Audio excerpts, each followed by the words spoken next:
Salut tout le monde, j'avais besoin de faire le point sur cette hausse sur Bitcoin parce qu'on a dépassé les 100K et on a cassé mon plan baissier sur Bitcoin. C'est important que je fasse une mise au point parce que j'ai fait une vidéo justement où je m'attendais à une chute sur Bitcoin, c'est-à-dire que voilà, selon des comptes, on devait baisser et on n'a pas baissé. Donc qu'est-ce qui se passe maintenant? Et bah je vais être franc, on va faire le décompte et j'ai fait une petite erreur qui m'a coûté cher pour trouver le top. Parce que l'inconvénient de la stratégie des vagues d'Elliott, c'est que si vous vous trompez sur le bottom de la vague d'Elliott, alors vous allez vous tromper sur la fin de la vague d'Elliott. Et là, je voulais vous partager mon erreur parce que c'est une erreur pas simple à encaisser. Ça a été très compliqué de me rendre compte de cette erreur. Donc, on va décrypter BTC en 1 heure depuis le tout début, depuis notre bottom du 7 avril et comprendre l'erreur que j'ai fait. Cette vidéo va être précieuse. Je vais notamment partager tout mon décompte sur BTC. Ok les gars, donc on commence Bitcoin qui a bottom ici le 7 avril. Pourquoi je dis bottom le 7 avril? Parce que si j'enlève, on voit bien qu'on a fait notre plus bas le 7 avril. Vous voyez, derrière, on vient pas faire un nouveau plus bas, donc ça clôture notre plus bas. Mais il est possible que le bottom soit ici. Parce que selon... Alors là, il faut vraiment faire attention au décompte juste là. D'ailleurs, avant que j'explique mon erreur, par la suite de la vidéo, on va aller voir la suite pour Bitcoin. Qu'est-ce qui se passe sur Bitcoin? Parce que oui, j'ai trouvé un nouveau décompte. Donc reste bien jusqu'à la fin de la vidéo. Donc c'est parti, on attaque le décompte de Bitcoin. Donc tout d'abord, on a fait notre bottom le 7 avril 2025. Pourquoi je dis bien bottom? Parce que derrière, on ne fait pas de nouveau plus bas. Mais il se peut que le bottom soit ici. Je vais l'expliquer plus tard dans la vidéo. Acceptons que le bottom soit ici, car on voit bien le décompte des sous-vagues de correction. Et on voit bien que pour l'instant, le bottom est bien ici et non là. Donc on a bien la première impulsion, bottom de 2, et ensuite l'impulsion de 3. Et on voit bien les 5 sous-vagues en jaune ici. Ok. Bien évidemment, si vous ne comprenez pas les vagues d'Elliott, je vous conseille d'aller voir la vidéo qui explique tout sur les vagues d'Elliott parce que sinon vous allez rien comprendre. Je vais essayer de donner un maximum de détails, ok? Mais si vous êtes novice, allez regarder cette vidéo parce que c'est vraiment très important. Donc ensuite, on fait un top. Donc on finit cette vague de 3 et on vient faire une micro 4. C'est-à-dire qu'on vient tout juste recorriger les 0.23 de Fibonacci. Donc c'est totalement possible de faire une micro 4, ok? C'est très rare. On est dans une phase d'impulsion, donc en vrai, rien d'étonnant pour l'instant. Donc let's go. Derrière, on a bien un décompte en 5 vagues encore une fois. Et là, on trouve le top sur Bitcoin à 96 000 $ quasiment. Donc là, moi, je pensais qu'on avait le top parce que, vous voyez, là, le décompte est propre. Là, on a bien 5 sous-vagues. Et là, en vrai, on top quasiment parfaitement sur la dernière vague. C'est le Fibo de ce mouvement-là. Et on vient quasiment top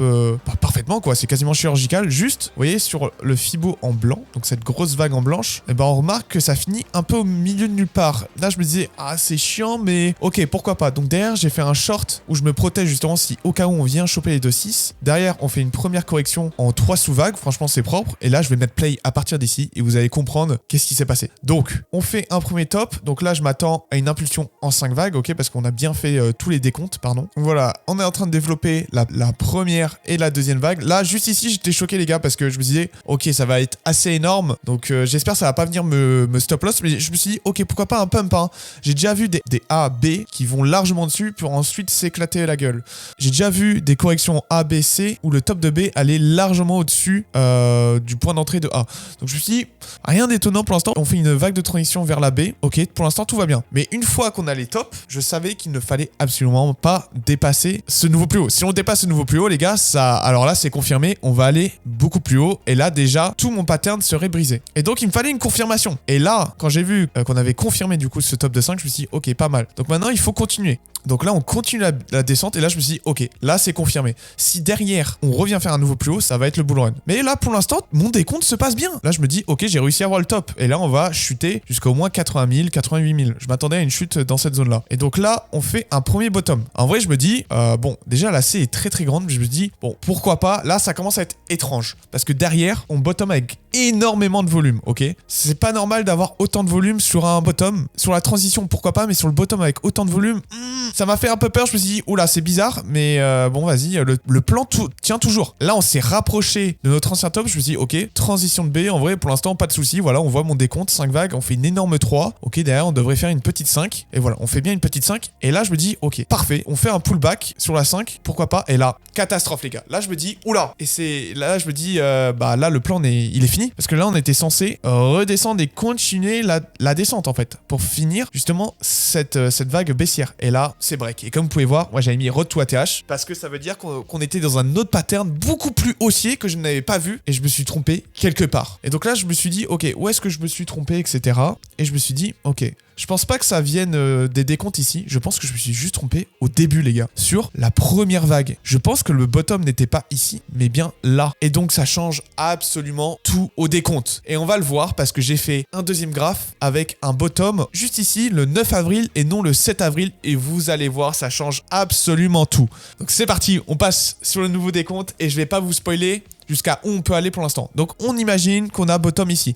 Donc, pour l'instant, je n'ai toujours pas compris pourquoi on a bottom ici et non là. Faudrait que j'analyse vraiment la correction qu'on a fait ici parce que j'étais quasiment sûr que la correction était le 7 avril. C'est parti, je vous montre mon nouveau pattern haussier sur Bitcoin à partir du moment où on a bottom le 9 avril et non le 7 avril. Vous allez voir, ça change absolument tout. Parce que pour l'instant, du coup, on fait bien une première impulsion en 5 vagues. Bottom de 2, et oui, minuscule bottom de 2, ça peut arriver. C'est absolument rare. J'ai jamais vu ça. Personnellement, j'ai jamais vu ça pour l'instant sur Bitcoin, sur ce cycle, hein, je parle. C'est super bullish. Et derrière, donc, on vient valider au minimum le top de 3 sur les 1. Donc derrière, on continue l'impulsion, vous voyez. On vient toujours pas faire un retracement de Fibo. Donc c'est-à-dire que vu qu'on a une toute petite 2, je m'attends au moins à un retracement sur les 0,3, voire 0,5. Normalement, ça devrait être les 0,6. Mais absolument aucun décompte. Donc je pense que cette impulsion de 3 n'est toujours pas finie. Et oui, c'est juste giga bullish. La prochaine target, ça serait les 106 000, 107 000 $ sur Bitcoin pour cette première impulsion haussière.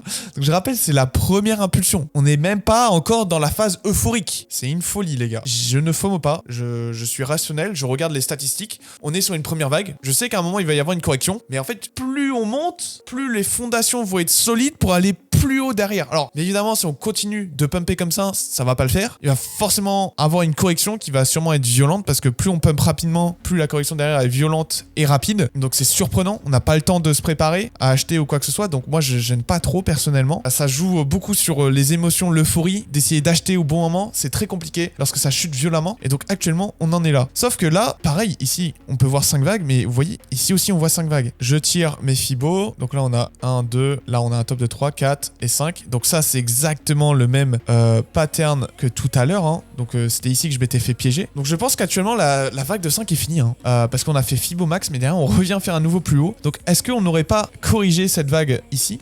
Est-ce qu'on n'aurait pas fait une petite 4? Ça serait vraiment hallucinant de faire petite 2 puis une petite 4, c'est du jamais vu.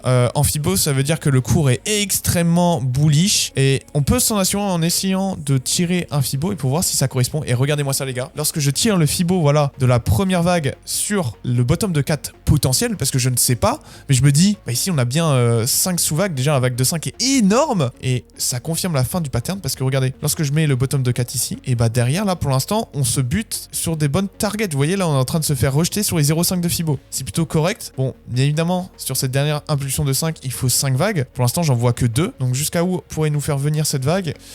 Ça va être au minimum les 100 000. Ah mais oui, mais attendez. C'est vrai, j'ai pas mis play. Voilà, donc on a atteint. Voilà, parfait, ok. Et donc, ouais, bah c'est parfait. Du coup, on est à jour. On est à jour sur Bitcoin. C'est très très drôle. Parce que je pensais que j'étais en replay, donc vous avez pu voir ma réaction en direct. Donc voilà, on est bien en train de finir ce pattern, ce dernier pattern haussier. Et comme vous pouvez voir, ça correspond totalement. Je pense qu'on est sur ce pattern. Et donc, on est sur la fin d'une fin de pattern haussier. Donc, il faut faire très attention. On a touché les 1.6 de Fibo. Franchement, c'est plutôt clean. Hein. Mais là, il y a beaucoup de volume, il y a beaucoup de shorters. Le cours va essayer de liquider un maximum de monde. Derrière, on a les alts qui sont juste en train d'exploser. On a la Bitcoin dominance qui chute. Donc ici, on va sûrement faire une chute. Et attention au double top. Ok, il y aura sûrement un double top. Donc faites très attention au piège. Et voilà, je pense qu'on a le décompte entier sur Bitcoin. On verra dans les quelques jours si mon décompte est le bon. N'hésitez pas à me suivre sur Discord si vous voulez être à jour sur ce décompte. Tous les liens sont dans la description, que ce soit Discord, Twitch ou même mes réseaux. N'hésitez pas à lâcher le petit pouce bleu, l'abonnement. Et c'était Marty 4K. Ciao tout le monde.